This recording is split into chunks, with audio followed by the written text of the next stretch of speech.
Kemandirian memilih hukum, choice of law. Memilih hukum material itu ada dalam pasal 56 ayat 2, bahwa pilihan hukum material pada umumnya dijumpai dalam perjanjian di antara pihak-pihak yang dikuasai dan tunduk terhadap hukum material yang berlainan. Perjanjian dagang internasional yang bersifat cross-border, hukum pilihan para pihak berlaku terhadap perjanjian, akibat hukum yang timbul, maupun sebagai dasar hukum bagi penyelesaian sengketa yang timbul di kemudian hari. Perjanjian dagang internasional mengandung elemen asing, sedangkan pada perjanjian di antara pihak-pihak yang tunduk dan dikuasai hukum material atau hukum nasional yang sama, maka tidak relevan melakukan pilihan hukum material lain. Choice of law hanya relevan dengan kontrak dagang internasional.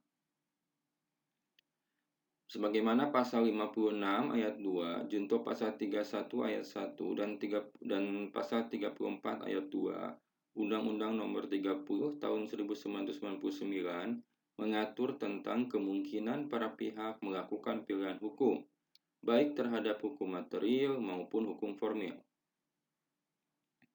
Bahwa perlu dicatat bahwa persoalan pilihan hukum tidak semata-mata ditentukan berdasarkan prinsip kebebasan berkontrak serta otonomi para pihak saja, melainkan perlu juga diperhatikan prinsip-prinsip hukum lain yang berlaku.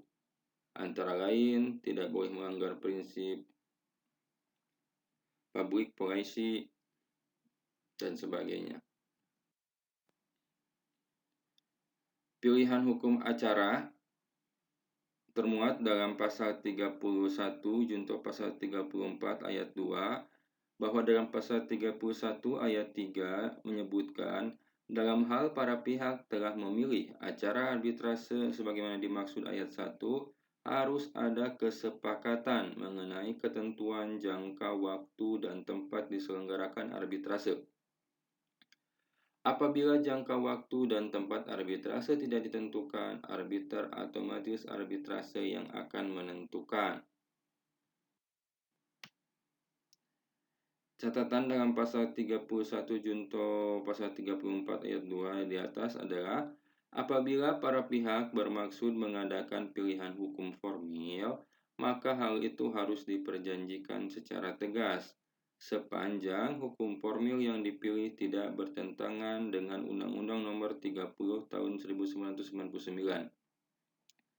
Pilihan hukum formil dalam arbitrase internasional harus dilakukan secara hati-hati.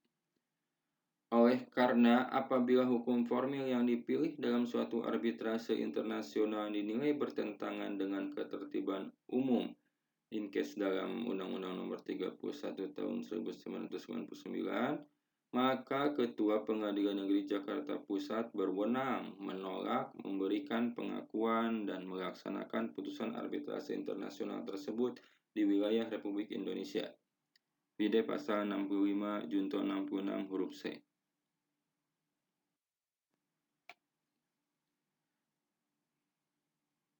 Selanjutnya mengenai pemilihan hukum.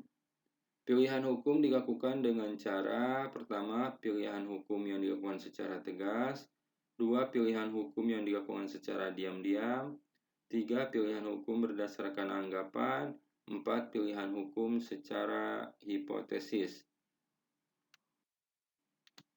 Pada pilihan hukum secara tegas, kiranya telah jelas tentang apa yang dimaksud dan diinginkan oleh para pihak dalam perjanjian.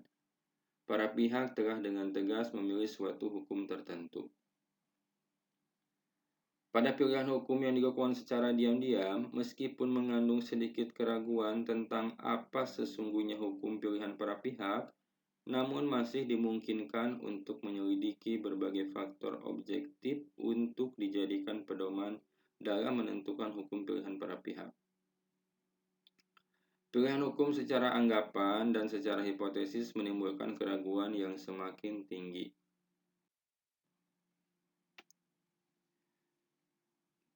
Selanjutnya pilihan hukum dengan itikad baik.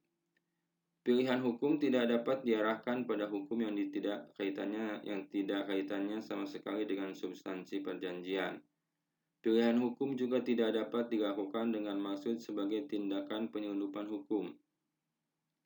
Pilihan hukum harus dilakukan dengan maksud-maksud yang baik, made with a bona fide intention, dari pihak-pihak yang terlibat di dalam perjanjian yang bersangkutan.